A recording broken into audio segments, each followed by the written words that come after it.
2 ദിവസം മുമ്പ് വിളിച്ചായിരുന്നു. തന്തയ്ക്കോ? തന്തയ്ക്കല്ല, ഞാൻ 2 ദിവസം മുമ്പ് ഞാൻ സാറിനെ വിളിച്ചായിരുന്നേ. വിളിച്ചിട്ട് അപ്പൊ ഞാൻ ഇപ്പം വീട്ടിൽ നിന്ന് പുറത്തിറങ്ങാതിരിക്കുവാ. അപ്പൊ കടം മേടിക്കുമ്പോ നീ ഓർക്കണം. കട മേടിച്ചല്ലെന്ന് പിന്നെ സാറ് പറഞ്ഞിട്ടാ ഞാൻ പുറത്തിറങ്ങാതിരിക്കുന്നത്. ഞാൻ എന്താ പറഞ്ഞു? സാറ് പറഞ്ഞില്ലേ ഒറ്റപ്പെട്ട മഴയ്ക്ക് സാധ്യതയുണ്ട്, എല്ലാം ഊരിട്ടിട്ട് കിടക്കാൻ. അപ്പൊ നീ ഇപ്പൊ അങ്ങനെ കിടക്കുവാണോ? ഞാൻ ഇപ്പൊ ഒന്നുമില്ലായിരിക്കുവാ. സാറിന് വീഡിയോ കോളിന് വരാവോ? വീഡിയോ കോളിലോ? ഇത് മനുഷ്യൻ വരുന്ന ഒരു സ്ഥാപനമായത്. നീ വെച്ചിട്ട് പോയേ. ഓരോ കോളപ്പിക്കുന്നു. ഓ പെണ്ണുമ്പള നിനക്ക് ഇതെന്തിന്റെ കേടാടി സുജേ? എന്തുവാ സംഭവം? എന്തുവാ എടി? എന്തുവാ ഞാൻ പറയാം. അതായത് നീ നമ്മൾ തുണി അലക്കി നീ വെളിയിൽ ഇട്ടേക്കുവല്ലയോ, അതെടുത്ത് അകത്തിട്ടോ.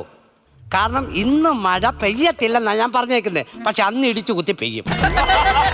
പണ്ടത്തെ പോലെ ഫലിക്കുന്നില്ല കാര്യങ്ങള്, മനസ്സിലായില്ലയോ? പിന്നെ നിനക്ക് സീരിയൽ വല്ലതും കാണണമെന്നുണ്ടെങ്കിൽ നീ അപ്പുറത്തെ രമണിയുടെ അവിടെ നിന്ന് പോയി കണ്ടോണം. അവര് TV പോന്നെ പോട്ടെ.